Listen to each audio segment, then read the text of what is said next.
This gospel is kind of an uncomfortable one to listen to for us because it speaks to the fact that Jesus, the bridegroom in this parable, is not admitting certain people to the wedding banquet of heaven.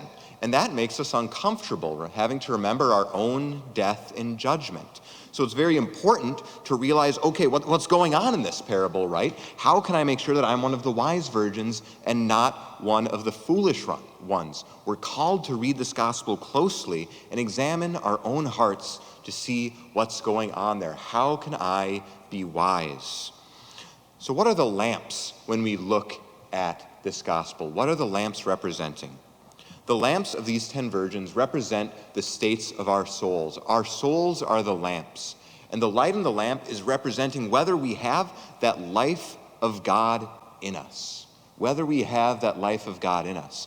And the foolish virgins, they allowed that life of God to die out. They didn't tend to it. They didn't cultivate it. Or maybe they just never accepted it in the first place.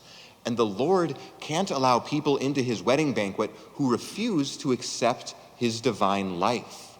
When people reject him, he allows us to do that in freedom. So we have to make sure that we're able to keep that life of grace living within us.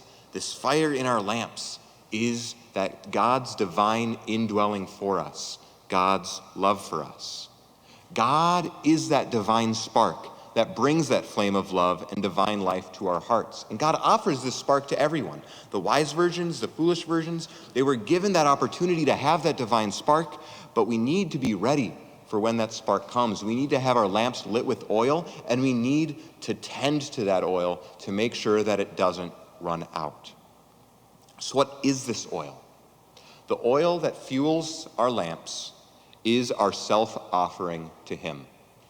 The lamps in Jesus' time would have been lit by olive oil, and olive oil is made by crushing olives. You get these, when I had the opportunity to visit the Holy Land, I was able to see these massive olive presses. They're just these massive stone wheels that they roll around to crush the olives, and these olives are just crushed underneath the weight of this massive stone. And so we have to be willing to let ourselves be crushed by the Lord and allow our hopes, our dreams to pass away to the side and allow the Lord's will to come upon us and accept the Lord's will. You know, there's this past week, there's probably been a lot that's happened that's maybe not what we wanted or whatever, and maybe we're still not exactly sure how this election's turning out, but we have to realize that no matter which way it goes, we have this abandonment to divine providence, this abandonment to God's will, that no matter which way the election goes, the Lord allowed it to happen that way.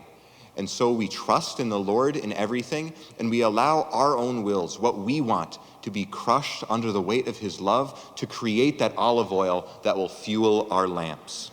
If we imagine the olives being our desires, our wills, our dreams, we just have to let those go and let God take over our soul.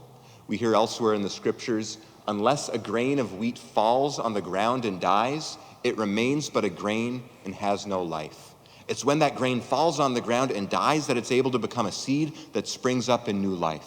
And it's when these olives are crushed, when we let our will be crushed under the weight of the Lord's love, that we're able to live truly in the Lord's light and have our lamps be lit so that we're ready for when the Lord comes. When we have this oil, when we allow our will to pass away and we allow ourselves to accept the Lord's will in whatever happens, it produces this oil that keeps our faith, hope, and love burning bright.